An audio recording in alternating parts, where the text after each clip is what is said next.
Hey, Warrior Saints, happy Tuesday.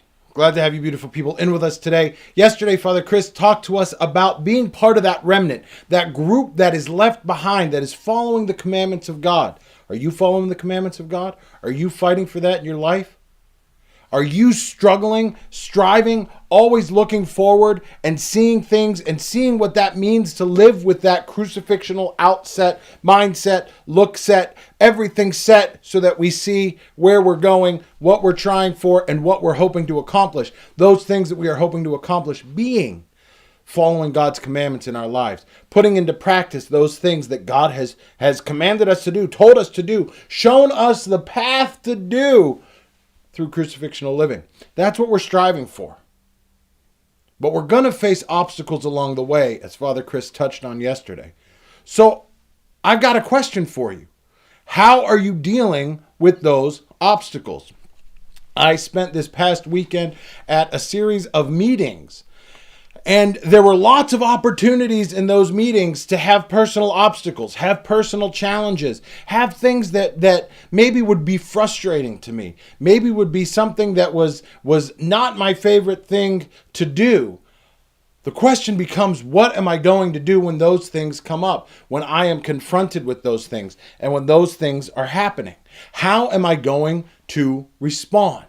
Am I going to allow my blood to boil and come out with Greg, who becomes the bull in a china shop, saying whatever he thinks he should say, not necessarily thinking through what he is saying or what the effects might be, but just firing those darts that are going to come out of his mouth? Or are we called to do something better than that? Are we called to be something higher than that? Are we called to be greater than our base instincts? Let me say that again. Are we called to be greater than our base instincts? Our base instincts, which lead to self-indulgence, which lead to us just saying what the first thing that comes to our mind, no matter what the effect's going to be on the other person, no matter how it's going to be, taken, heard, whatever. The reality is that we are called to be better than that. We are called to be better than our base instincts. We hear today in St. Paul's letter to the Colossians, which is actually the epistle reading today in the Orthodox Church, in chapter 4, verse 6, he says, "Let your speech always," not only when you feel like it, not some of the time, not when it fits into whatever you're trying to get accomplished. "Let your speech always be gracious, seasoned with salt, so that you may know how you ought to answer everyone." He doesn't say, like, sometimes if you're in the right mood, if you woke up on the right side of the bed, if you're having a generally good day, if you've already had your coffee, then let your speech be gracious. No. Always let your speech be gracious, seasoned with salt. That way, as he goes on, we know how to respond to people. And that, in and of itself, is crucifixional. Because it feels good to just respond with vitriol. It feels good to respond in kind when someone says something that bothers us.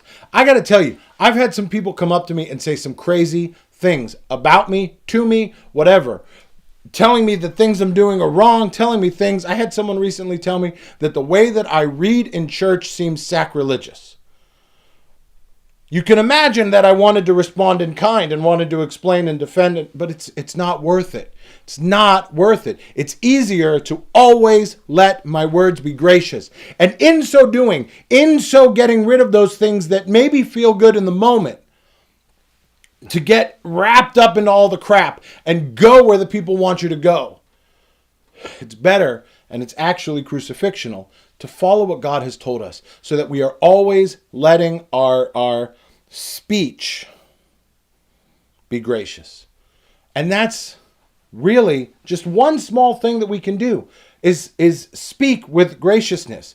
That's one small thing that we can do, one shift that we can have, one paradigm adjustment that we can enact in our lives today so that we can start continuing along that path that is crucifixional living. I want you to do something. Visit us, warriorsaints.org, because we are striving to find these little things, these small little tune-ups that we can do in our lives so that we can enact them today and get ourselves on the path that is the path of crucifixional living, so that we can follow God's commandments, being those people who are left behind following God's commandments, struggling every single day to do what we know in our hearts, what we know in our minds, what we feel and really understand at our core to be the essence of who we are created to be. We want you to join us. Visit us, warriorsaints.org.